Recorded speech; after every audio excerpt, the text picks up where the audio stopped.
If you think an empath who goes silent after narcissistic abuse is weak, you've completely misunderstood what strength actually looks like. What you're witnessing isn't defeat. It's the most intelligent form of survival you'll ever see. Look, you have to understand something fundamental about what happens when an empath encounters prolonged narcissistic abuse. This isn't some trivial matter of feeling a bit tired or needing a weekend to recover.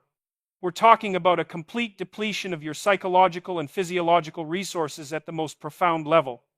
Your nervous system has been operating in a state of hypervigilance for months or years, constantly scanning for threats, constantly trying to predict the unpredictable, constantly attempting to manage the unmanageable moods and manipulations of someone who fundamentally cannot be satisfied. Think about what that means practically. Every single day you've been giving and giving and giving, pouring your energy into a bottomless void. You've been the emotional regulator not just for yourself, but for another person who refuses to regulate themselves. You've absorbed their anger, their criticism, their projections, their blame. You've twisted yourself into impossible shapes, trying to be good enough, trying to prevent the next outburst, trying to maintain some semblance of peace. And here's the thing that people who haven't experienced this simply cannot grasp. Empaths don't just feel their own emotions.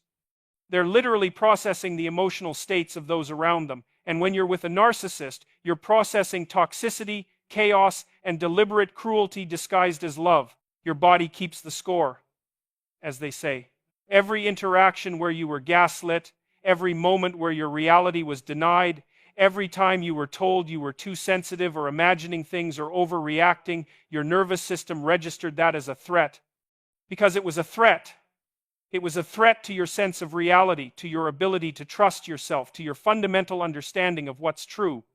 And your body responded the way bodies respond to threats, with cortisol, with adrenaline, with the entire stress response system activating again and again and again.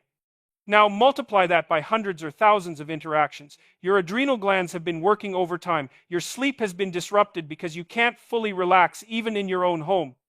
You've been walking on eggshells, managing your own emotions while simultaneously managing theirs, predicting their needs, avoiding their triggers, and still somehow it's never enough. You're blamed for their bad moods. You're responsible for their happiness. You're the reason everything goes wrong, or so they tell you, and part of you starts to believe it because the manipulation is that insidious. This is why your energy tank doesn't just run low. It hits absolute zero. It goes into negative territory. You're running on fumes, and then you're running on the emergency reserves, and then those are gone too. And still you kept going, because that's what empaths do. You kept trying to fix it, to heal them, to love them enough that they'd change. But you cannot love someone into health when they're committed to their pathology. You cannot pour from an empty cup, and yet you tried, didn't you? You tried until there was nothing left. The exhaustion that follows narcissistic abuse isn't laziness. It isn't weakness. It isn't depression in the clinical sense, though it can certainly trigger that. It's a rational response to an irrational situation. Your body is forcing you to stop because you wouldn't stop voluntarily. Your psyche is shutting down non-essential systems because it needs to direct every available resource toward basic survival and repair. You're not choosing to be exhausted. You're experiencing the inevitable consequence of sustained psychological warfare. And here's what you need to understand about energy. It's not infinite. You can't just think positive thoughts and manifest more of it. You can't push through this the way you might push through a difficult workout or a challenging project at work. This exhaustion is your body telling you that real damage has occurred and real healing needs to happen. The mitochondria in your cells have been stressed. Your neurotransmitter systems have been dysregulated. Your gut health has likely been compromised because stress destroys gut function. Your immune system has been suppressed. This is biological reality, not metaphor. So when you go silent and stay home, you're not giving up. You're finally listening to what your body has been screaming at you for months or years. You're finally honoring the truth that you've been depleted beyond measure and that recovery requires withdrawal from the very things and people and situations that depleted you. This is wisdom, not weakness. This is self-preservation, not selfishness. You're creating the conditions necessary for regeneration. The world will tell you to get back out there, to move on, to not let them win, to show how strong you are. But real strength sometimes looks like lying in bed at 3 in the afternoon because that's what your nervous system needs. Real courage sometimes looks like saying no to social obligations because you don't have the energy to pretend you're okay. Real resilience sometimes looks like absolute stillness while your body does the invisible work of knitting itself back together. Your energy will return, but it returns through rest, through safety, through the painstaking work of re-establishing boundaries and reconnecting with your authentic self. It returns when you stop forcing it and start allowing it. It returns when you treat yourself with the same compassion you so freely gave to someone who didn't deserve it. The silence isn't permanent. The isolation isn't forever. But right now, in this moment, it's exactly what you need, and there's profound wisdom in honoring that need without judgment or shame. You need to understand something absolutely critical here. When you've been subjected to prolonged gaslighting and manipulation, what's been attacked isn't just your feelings or your self-esteem. What's been systematically dismantled is your basic cognitive function, your ability to trust your own perception of reality. And this is perhaps the most insidious form of psychological abuse because it strikes at the very foundation of your being. Without the ability to trust what you see, what you hear, what you experience, you become unmoored from reality itself. You become dependent on the abuser to tell you what's real and what isn't, and that's precisely the point. That's the mechanism of control. Think about what happens in your daily interactions with a narcissist. You witness them doing something hurtful. You experience pain. You bring it up, and suddenly you're told it never happened. Or it happened, but you're remembering it wrong. Or it happened, but you're too sensitive. Or it happened, but actually you caused it. Or you're crazy for even thinking it was a problem. Day after day, month after month, your direct experience of reality is contradicted, denied, twisted, and thrown back at you as evidence of your own defectiveness. This isn't a simple disagreement about facts. This is a sustained assault on your sanity. Your brain is trying to reconcile two contradictory pieces of information. On one hand, you have your direct sensory experience, your memory, your gut feeling that something wrong just occurred. On the other hand, you have someone you love, someone you trust or trusted, telling you with absolute conviction that your experience is false. And here's the terrible bind. If you believe yourself, you have to accept that this person is lying to you, manipulating you, potentially dangerous to you. But if you believe them, you have to accept that you can't trust your own mind, your own perception, your own memory. Both options are terrifying, but the second one becomes the path of least resistance because it allows you to maintain the relationship, maintain the hope that things will get better, maintain the illusion of safety, so you start doubting yourself. You start second-guessing every thought, every feeling, every observation.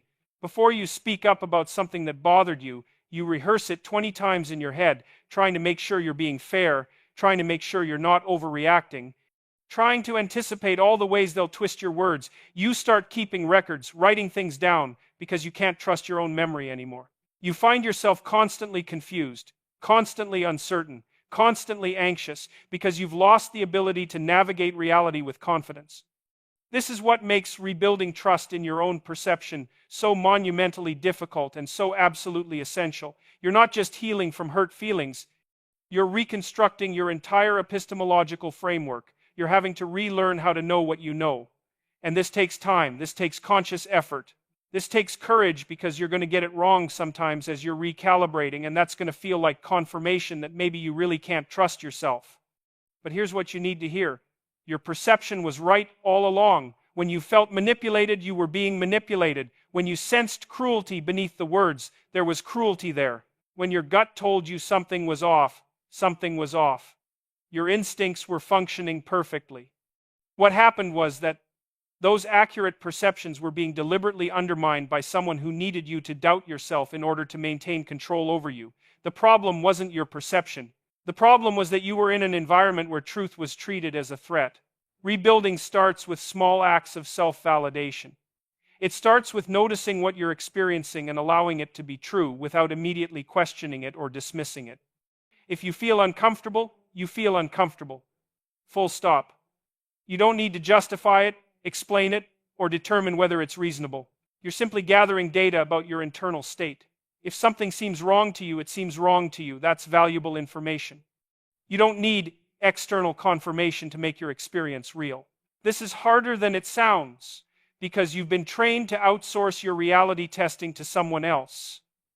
You've been trained to believe that your perceptions only become valid when someone else agrees with them. But that's not how perception works. That's not how consciousness works. Your subjective experience is the most immediate, most direct form of knowledge you have access to. It's the ground floor of all other knowledge. When you can't trust that, you can't trust anything. Start documenting your thoughts and feelings without judgment. Write down what happened from your perspective. Notice when you start minimizing or explaining away your own experience. Notice when you start adopting the language of your abuser to describe yourself. These are patterns you can interrupt once you become aware of them. Every time you catch yourself saying internally, "Maybe I'm just being too sensitive," pause and ask yourself, who taught me to think that way? Whose interest does it serve for me to doubt my own reactions? You're going to have moments where you feel absolutely certain about something, and then moments later you're drowning in doubt. This is normal. This is part of the healing process. Your nervous system learned that certainty was dangerous, that trusting yourself led to punishment, that speaking your truth resulted in more gaslighting. So, doubt became a survival mechanism. But you're not in that environment anymore. You don't need that protection anymore. You can start taking small risks with trusting yourself. Practice making decisions without consulting anyone else. Start with small things. What do you want for dinner? What do you want to watch? How do you want to spend your afternoon? Notice your preferences. Honor them. See what happens when you trust your own judgment without seeking validation or permission. Each time you do this, and the world doesn't fall apart, you're building evidence that you can in fact trust yourself. The truth is this: you are the ultimate authority on your own experience. No one else has access to your internal world. No one else can tell you what you felt or didn't feel, what you experienced or didn't experience. Reclaiming that authority is reclaiming your sovereignty as a conscious being. It's the difference between being a passive victim of circumstance and being an active agent in your own life. And that journey from doubt to trust, from confusion to clarity, from dependency to autonomy, that's where your power lives. That's where your healing happens. That's where you become whole again. Listen carefully to what I'm about to tell you, because this is something that our culture fundamentally misunderstands. We live in a world that glorifies constant engagement, constant productivity, constant social interaction. We're told that withdrawal is avoidance, that silence is sulking, that choosing solitude means you're giving up or letting the abuser win. But that's not just wrong. It's dangerously wrong, and it reveals a complete ignorance of what actually happens to a human being after sustained psychological trauma. When you withdraw into silence after narcissistic abuse, you're not running away. You're running towards something. You're running towards safety, towards sanity, toward the possibility of healing. Your nervous system has been in a state of constant activation, constant threat detection, constant hypervigilance. It's been operating as if you're in a war zone, because functionally you were in a war zone. And what does a wounded soldier need? They need to be extracted from the battlefield. They need medical attention. They need a secure location where they can recover without the threat of further attack. That's what your silence is. That's what your withdrawal represents. Think about what happens to an animal in nature when it's been injured. Does it immediately go back into the fray? Does it force itself to socialize with the pack while it's bleeding? No. It finds a quiet place. It rests. It allows its body to do what bodies are designed to do when given the proper conditions, which is heal. There's profound wisdom in this instinct, and you still have that instinct. The problem is that your rational mind, corrupted by cultural expectations and social pressure, is trying to override what your deeper biological wisdom is telling you.